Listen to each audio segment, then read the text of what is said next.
So with that, on to the next, with the Lynmar Basin, we have a couple different things to talk about. As I mentioned, you know, we had it in our UAA. We looked at a couple different areas. One was the Lynmar Basin for Lake Edina. Another one was, I think it was at Cornelia Elementary School, and the Lynmar Basin looked better for us for a water quality project. And started talking with the city, came up with some conceptual ideas, brought those to the citizens and the community, where we had a couple different meetings. Then came back after evaluating what we heard, talked with the city, and came up with a final conceptual design that Jan will kind of run through a little bit deeper on that. And that's what also pretty similar to what we're hearing tonight is what we'll be talking to the city council next week, and hopefully get the go-ahead from the city to undertake the project. City staff is fully on board. I don't know, you've seen the memo. Jana, do you want to just take control? Sure, I will. I have a presentation, a brief presentation that we can walk through. So I will go ahead and share my screen. Hopefully I don't have any additional technology challenges tonight. All right, can you see that? Yes. All right. Thank you, Randy. Managers, so our goal, I'm going to walk through just kind of a brief overview of this project. The goal of this phase of the project was to develop a concept plan, and it really was to kind of flesh out whether this is a viable project and whether we could get neighborhood support and community buy-in for this project. And then if so, you know, what does the concept look like? What are we proposing to construct here? Just a little background. So this, you know, back in 2019, the district completed a water quality study or a use attainability analysis for Lake Cornelia and Lake Edina. And this map shows just a reminder of how the watershed to those three lakes and kind of how water travels through them. So the site that we are talking about is shown with this, you know, with the star and the black square. And so this is in the Lake Edina watershed. So water from this area flows through the storm sewer system down to the south and the west into Lake Edina, which eventually flows into the creek. As part of the modeling analysis that was done in 2019, we identified that Lake Edina, first of all, I should back up and say Lake Edina is on the impaired waters list for excess nutrients. And we identified that a large portion of the phosphorus that gets to Lake Edina is from the upstream Lake North and South Cornelia. And so that we in 2017, we estimated that to be about 60% or 63%. But there is a fairly large component, the 35% of the annual phosphorus load that is from the direct watershed. And so this project would be addressing some of that watershed load. As you can see from this map, it's essentially entirely residential, and well, with exception of the school there, it's essentially all residential land use in this watershed to Lake Edina. So the next step after the water quality study UAA was to do a feasibility study. And so this project was identified in the 2020 Lake Cornelia and Lake Edina water quality improvement feasibility study and preliminary engineering report. So this project was in that feasibility study, this project was identified at a very high level, like concept level, as an opportunity because the managers had indicated interest in trying to find some BMPs that we could do in the Lake Edina watershed. So as you in this map here showing here, so again, the black rectangle is where our project is called the Lynmar Basin. We also at the time had identified some potential opportunities over at the elementary school. The city of Edina was, when we originally approached the city about these two projects, they they did prefer this one just because there's one less stakeholder. You know, the other one you'd be dealing with the school district, and that's a little bit, even a bigger animal than dealing with, you know, with internally with the city and the Parks Department and such. So as Randy mentioned, this project, a big part of this project was working with the public and with our stakeholder partner, the city. When we were with the city, we had folks from staff from engineering involved, as well as staff from the Parks Department. This parcel of land, it's pretty much just a mowed open area. And so most people probably may not even be aware of it as a park, but it is officially a, you know, part of the park system in Edina. So anything, you know, that happens there really needs to go through the Parks Department. The first meeting was held on April 10th, and it was just an outdoor kind of a meet and greet and talk with residents that came out to find out what's going on. And really our goals there were to inform the residents about the proposed projects and what the project benefits may be.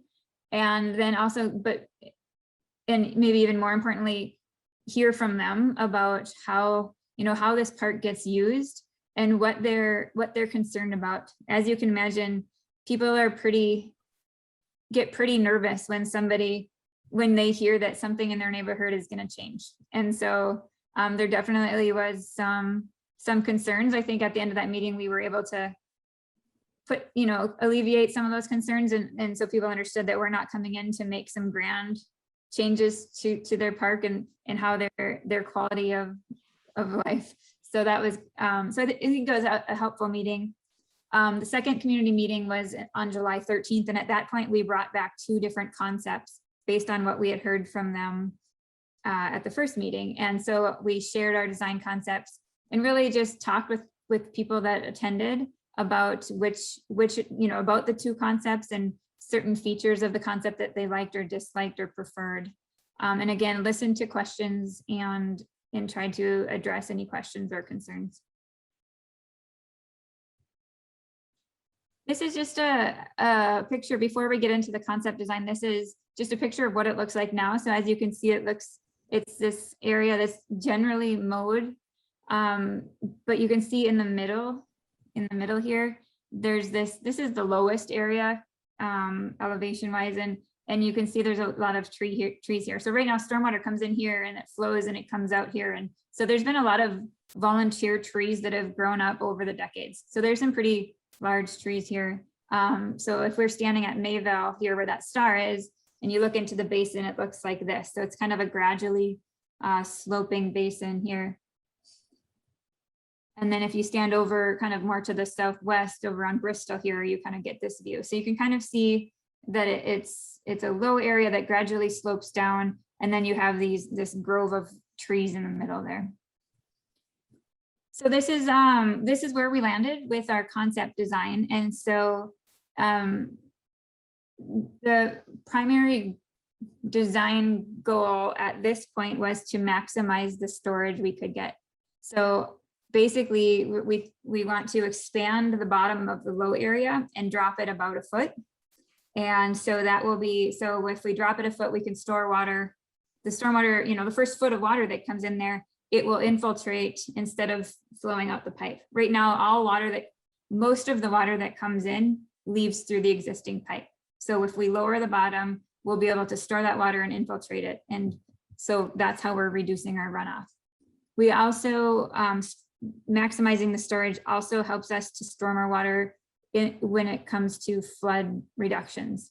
And so for both of those reasons, maximizing the amount of storage we could get out of this area was important. Some of the other things we heard from residents was the importance of maintaining some open space for things like playing Frisbee or picnicking.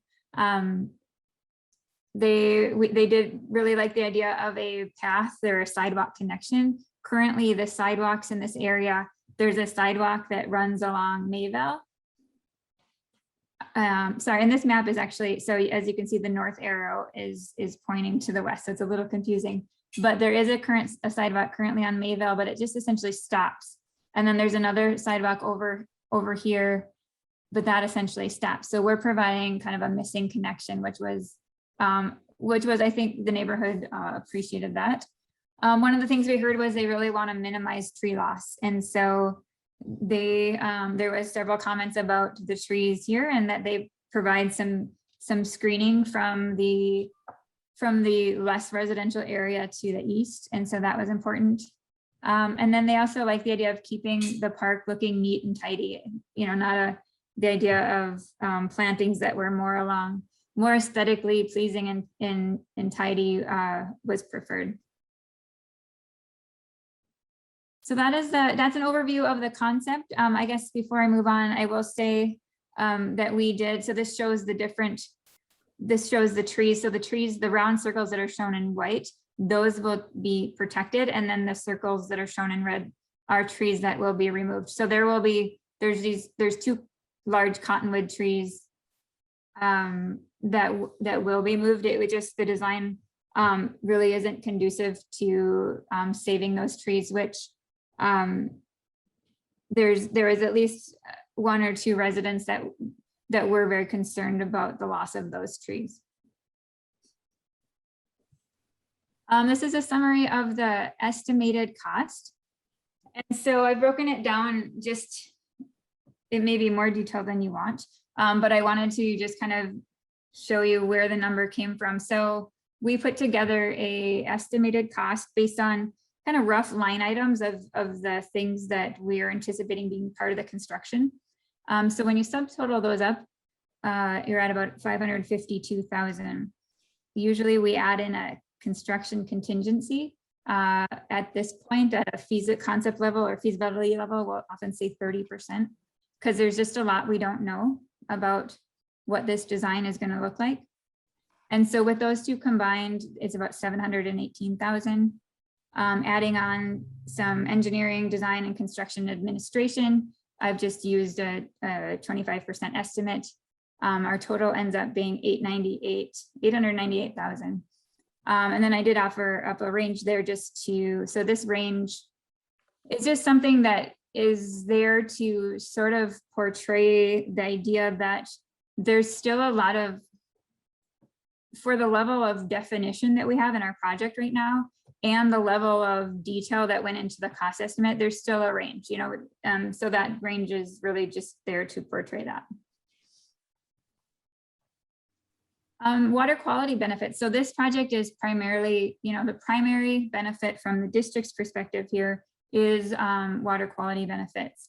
The project right now, there's about 20 acres of residential property that drain to the Lynmar Basin. And so that's sort of our treatment area.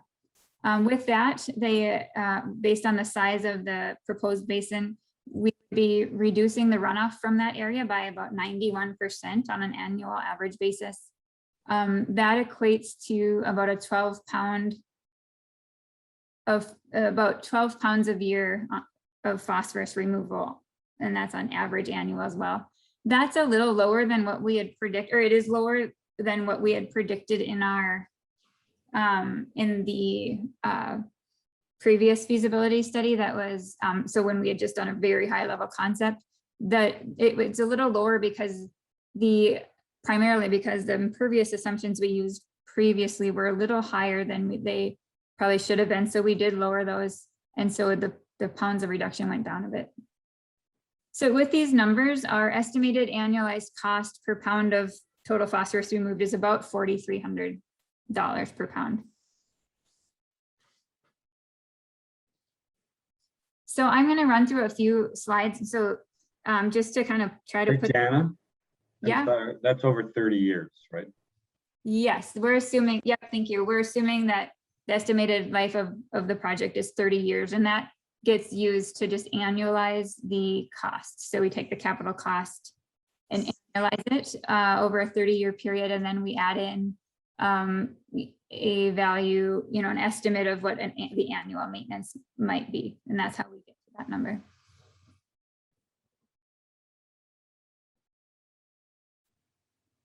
So these slides, I've got 3 slides here, and these are pulled from a presentation that we gave back in January of 2020. And so, but So I do have a note here that they're just kind of repeat slides, but I just wanted to bring them back up to kind of put some context on our costs. So this slide is regarding, what is a typical cost benefit for urban stormwater BMPs? And of course, it depends on a lot of factors. It can range widely. In general, a general rule of thumb is $5,000 to $10,000 per pound of phosphorus removal annually.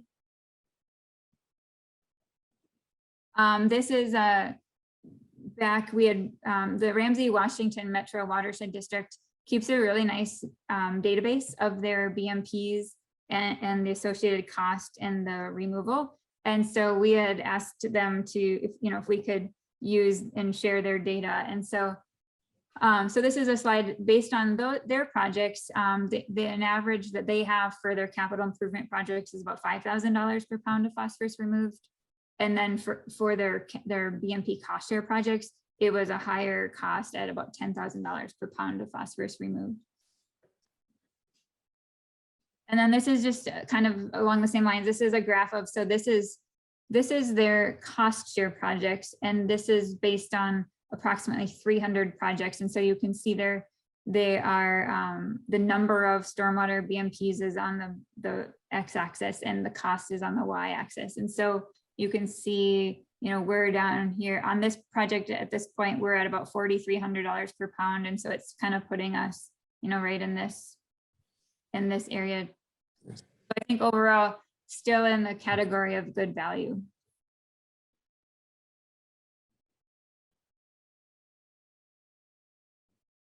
Beyond the water quality benefit, there is other benefits. Their flood reduction is one of the benefits. This area does flood. There's a low area. I mean, the Lynmar Basin is supposed to flood. That's one of its original purposes. But the area just to the east here, you can see, if you can see my cursor, it's kind of right over here by this multi-residential structure. That area is kind of low, and it does flood in the parking lot, at least floods in a 10-year, and then the structure floods in a 100-year. So reducing that flood elevation is definitely an important benefit. We've talked a little bit about the water quality and volume reduction benefits. Outside of that, we also, that would be gaining a lot of nice habitat and some diversity, plant diversity, which is good for pollinators and other wildlife. Promotes carbon sequestration. There'll be some really nice improvements to the park. I think it'll, improve the aesthetics and just kind of enhance the experience of the park. There's with the pathway, and then we also have talked about some benches potentially, being installed.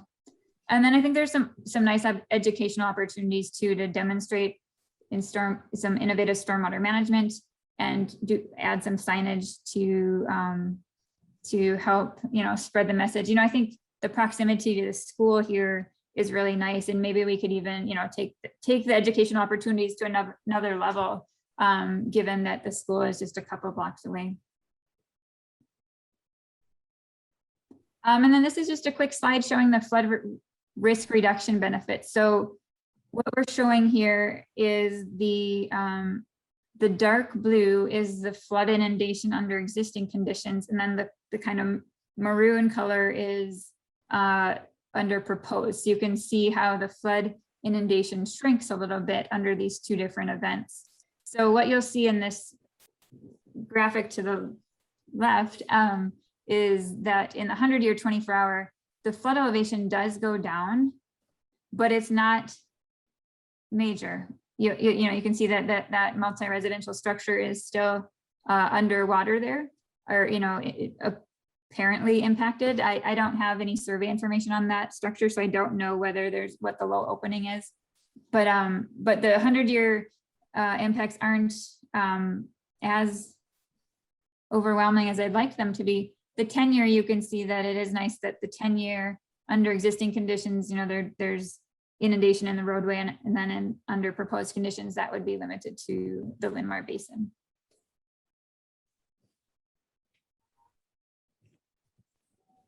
So next steps. So tonight, you know, we are obviously talking tonight and presenting this information to the board. As Randy mentioned earlier, this information will be going to City Council next week on the 21st for their buy-in. And then assuming that they buy into that, the next step would be to complete a little more detailed feasibility study to address a few additional engineering questions and collect some information, including soil borings. That would be done presumably in October, November. After that, you would move to a public hearing and then order the project if you or not. You basically decide at that point whether you want to order the project.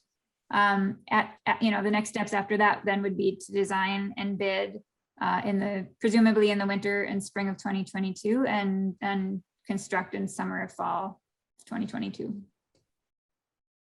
And that's all I have for the presentation.